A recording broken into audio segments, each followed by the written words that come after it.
धन्वंतरी आपणावर सदैव प्रसन्न असू देत, निरामय आरोग्यदायी जीवन आपणास लाभो. धनवर्षाव आपणाकडे अखंडित हो. ही दिवाळी आपणास व आपल्या कुटुंबास आनंदाची आणि भरभराटीची जाओ. तुम्हा सर्वांना धनत्रयोदशीच्या खूप साऱ्या शुभेच्छा. नमस्कार सर्वांना, मी प्रांजली. या व्हिडिओमध्ये मी तुमच्यासोबत अतिशय साध्या व सोप्या पद्धतीने धनत्रयोदशीची पूजा मांडणी कशी करायची, धनत्रयोदशीच्या पूजेसाठी काय काय साहित्य आपल्याला लागणार आहे, अतिशय साध्या सोप्या पण पारंपरिक पद्धतीने मंत्रासहित धनत्रयोदशीची पूजा कशी करायची आहे, त्याचबरोबर पूजा करण्याची योग्य वेळ म्हणजेच शुभ मुहूर्त. अपमृत्यू टाळण्यासाठी धनत्रयोदशीच्या दिवशी यमदीपक सुद्धा लावला जातो. तर हा यमदीपक लावण्याची योग्य वेळ कोणती आहे, हा यमदीपक कधी, कसा व कुठे लावायचा आहे, यमदीपक लावण्यासाठी तेल कोणतं वापरायचं आहे, यमदीपक लावण्यासाठी वात कोणती वापरायची आहे, फुलवात वापरायची आहे की लांबवात वापरायची आहे, किती वाती वापरायच्या आहेत, त्याचबरोबर दुसऱ्या दिवशी या यमदीपकाचं विसर्जन कसं करायचं आहे. या दिवशी 13 दिवे लावण्याची सुद्धा प्रथा आहे. तर हे 13 दिवे कधी, कसे व कुठे लावायचे आहेत अशी सगळी माहिती मी तुमच्यासोबत शेअर करणार आहे. त्यामुळे हा व्हिडिओ पूर्ण व शेवटपर्यंत नक्की बघा. तुमच्या सर्व प्रश्नांची उत्तरं तुम्हाला मिळून जातील. यावर्षी 18 ऑक्टोबर 2025 वार शनिवार या दिवशी धनत्रयोदशी आलेली आहे. या दिवशी धन्वंतरी देवतेचं पूजन केलं जातं. त्याचबरोबर माता लक्ष्मीचं, भगवान कुबेरांसह व धनधान्याचं सुद्धा पूजन केलं जातं. धनत्रयोदशी हा सण धन्वंतरीच्या जन्मोत्सवाशी संबंधित आहे आणि या दिवशी त्यांची विशेष पूजा केली जाते. या दिवशी धन्वंतरीची पूजा केल्याने आरोग्य आणि संपत्तीचा आशीर्वाद मिळतो असं म्हटलं जातं. भगवान धन्वंतरी हे आयुर्वेदाचे देव आहेत आणि भगवान विष्णूंचा अवतार आहेत. समुद्रमंथनातून अमृत आणि आयुर्वेदाचे ज्ञान घेऊन ते अवतरले. त्यामुळे त्यांना देवांचे वैद्य म्हणतात आणि आरोग्यासाठी त्यांची पूजा केली जाते. देव आणि दानवांनी केलेल्या समुद्रमंथनाच्या वेळी धन्वंतरी देवतेचा जन्म झाला. त्यांच्या हातात अमृताने भरलेला एक कलश आहे. धन्वंतरी देवतेला आयुर्वेदाचे जनक मानले जाते आणि ते आरोग्याचे देव आहेत. त्यांच्या हातात असलेले शंख, चक्र, जळू म्हणजेच औषधी आणि अमृताचा कलश हे सर्व रोगांवरचे उपाय दर्शवतात. त्यांच्या पूजनाने वर्षभर आपले आरोग्य चांगले राहते आणि अनेक रोगांपासून आपल्याला व आपल्या कुटुंबियांना मुक्ती मिळते असं म्हटलं जातं. म्हणूनच धनत्रयोदशीच्या दिवशी धन्वंतरी देवतेचं अवश्य पूजन करावं. पूजेसाठी एखादा चौरंग किंवा पाट मांडून घ्यायचा आहे. त्यावर वस्त्र अंथरून घ्यायचं. धन्वंतरी देवतेचा तुमच्याकडे फोटो असेल तर तो स्वच्छ पुसून घ्यायचा, त्यांना गंध लावायचं.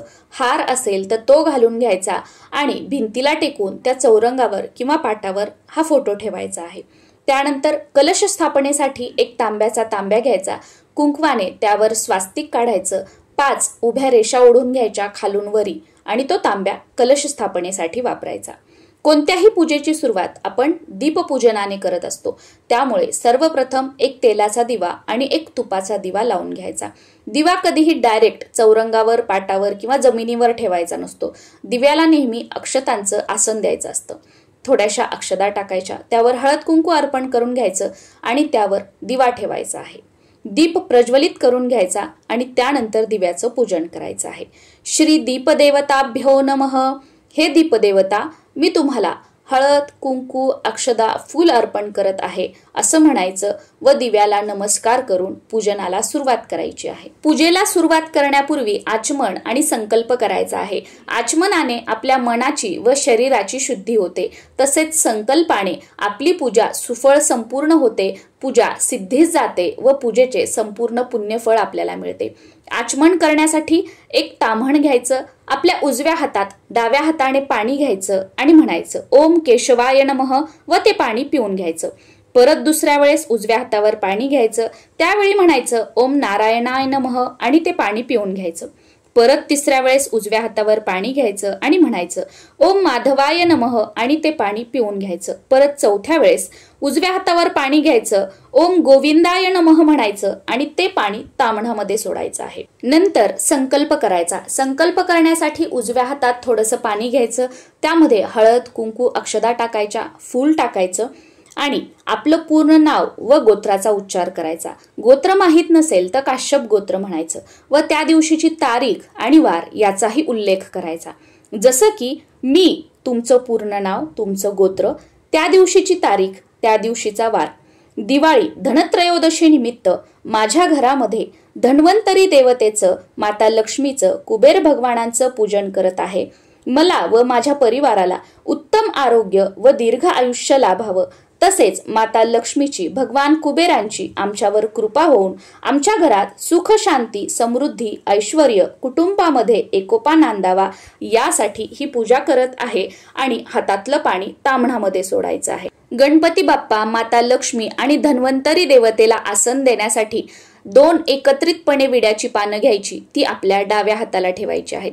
परत 2 पानं घ्यायची, ती मध्यभागी ठेवायची. परत 2 पानं घ्यायची, ती आपल्या उजव्या हाताला ठेवायची आहेत.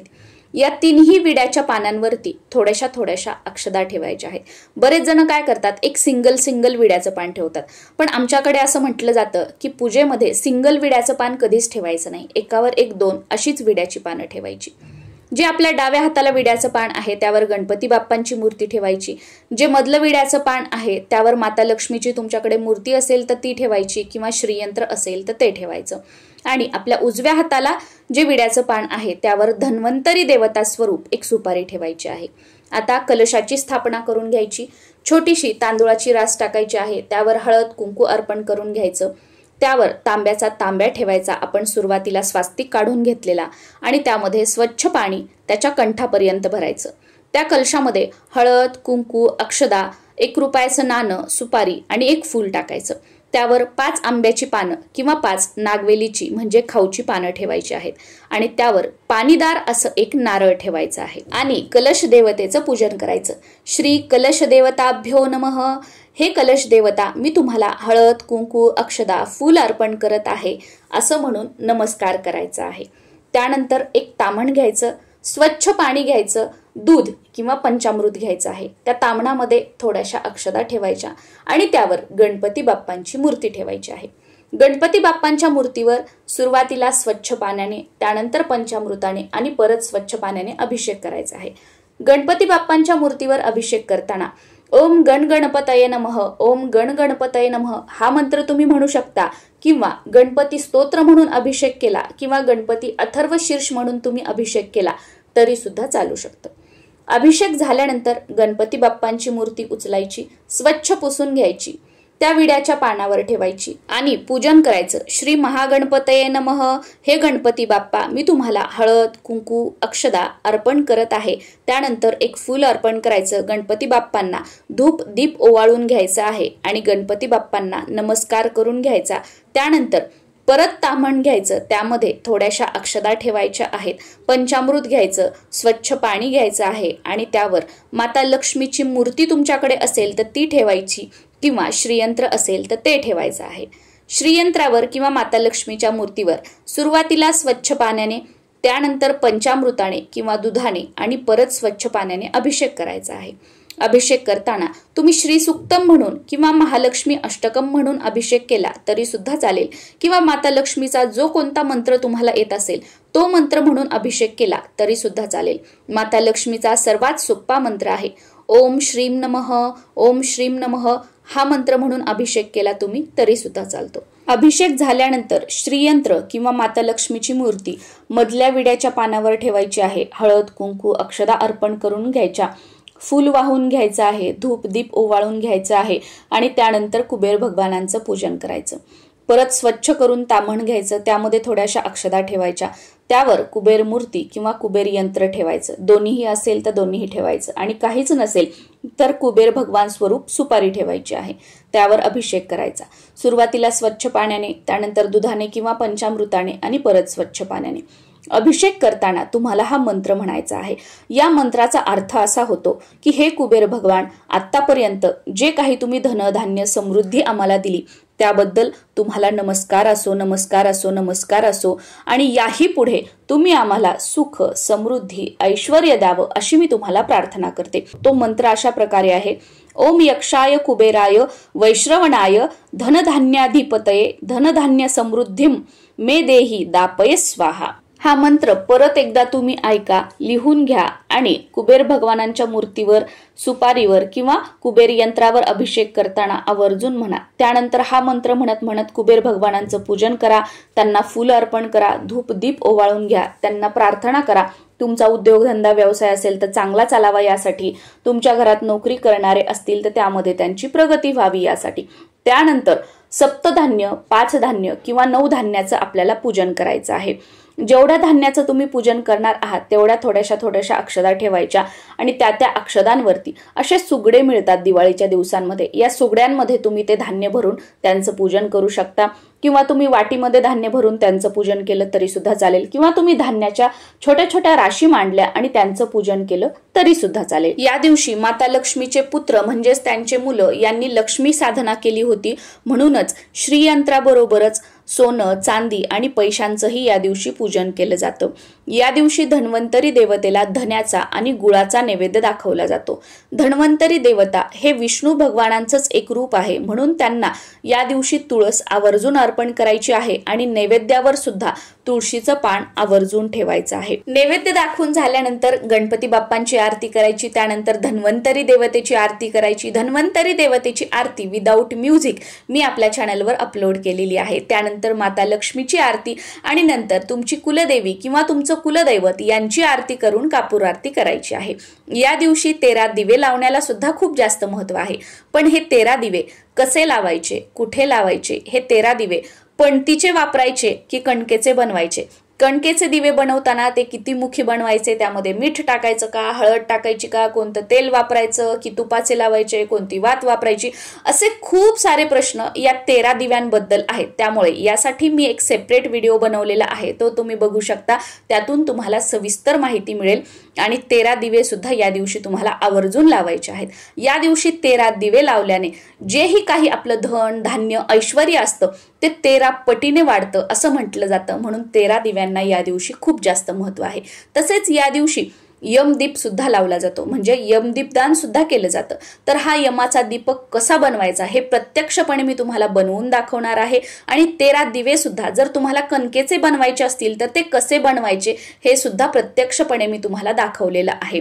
तर यमदीप कसा लावायचा, कुठे लावायचा, त्याचे काय नियम आहेत, दुसऱ्या दिवशी या यमदीपकाचं काय करायचं, अशी सगळी माहिती असणारा व्हिडिओ सुद्धा मी तुमच्यासोबत शेअर केलेला आहे. तो व्हिडिओ तुम्ही बघू शकता, त्यातून तुम्हाला सविस्तर माहिती मिळेल. या दिवशी धन्वंतरी देवतेचं पूजन झाल्यानंतर रोगमुक्तीसाठी आपल्याला व आपल्या कुटुंबियांना उत्तम आरोग्य प्राप्त व्हावं यासाठी हा मंत्र 108 वेळा तुम्ही म्हणू शकता. ओम नमो भगवते अमृत कलश हस्ताय सर्व भय विनाशाय सर्व रोग निवारणाय औषध चक्र नारायणाय स्वाहा. परत एक वेळा मंत्र सांगते. ओम नमो भगवते अमृत कलश हस्ताय सर्व भय विनाशाय सर्व रोग निवारणाय औषध चक्र नारायणाय स्वाहा. हा धन्वंतरी देवतेचा मंत्र आहे, जो या दिवशी आपल्याला 108 वेळा म्हणायचा आहे. त्यानंतर विष्णू सहस्त्रनाम 1 वेळा म्हणायचा आहे, रामरक्षा 1 वेळा म्हणायचे आहे, गीतेचा 15वा अध्याय वाचायचा आहे 1 वेळा, महामृत्युंजय मंत्र 1 वेळा म्हणायचा आहे किंवा 108 वेळा सुद्धा तुम्ही म्हणू शकता. आणि त्यानंतर कालभैरवाष्टकम 1 वेळा आपल्याला म्हणायचं आहे. जशी आपण स्तोत्र मंत्रासहित विधिवत धनत्रयोदशीची पूजा केली, त्याचप्रमाणे स्तोत्र मंत्रासहित विधिवत धनत्रयोदशीची उत्तर पूजा कशी करावी हा व्हिडिओ सुद्धा मी तुमच्यासोबत शेअर केलेला आहे. तो व्हिडिओ तुम्ही बघू शकता आणि त्यानुसार उत्तर पूजा करू शकता. आणि हो, धनत्रयोदशीचं पूजन झाल्यानंतर या सर्व सेवा जेव्हा आपण करतो त्याच वेळी खऱ्या अर्थाने आपलं धनत्रयोदशीचं पूजन पूर्ण होतं. आय होप धनतेरसची पूजा कशी करावी याची माहिती तुम्हाला मिळालेली असेल. पण तरी सुद्धा अजून काही प्रश्न असतील तर खाली कॉमेंट सेक्शन मध्ये तुम्ही विचारू शकता. नक्कीच त्यांची उत्तरं देण्याचा मी प्रयत्न करेल. परत एकदा तुम्हा सर्वांना धनत्रयोदशीच्या आणि दिवाळीच्या खूप साऱ्या शुभेच्छा आणि नमस्कार.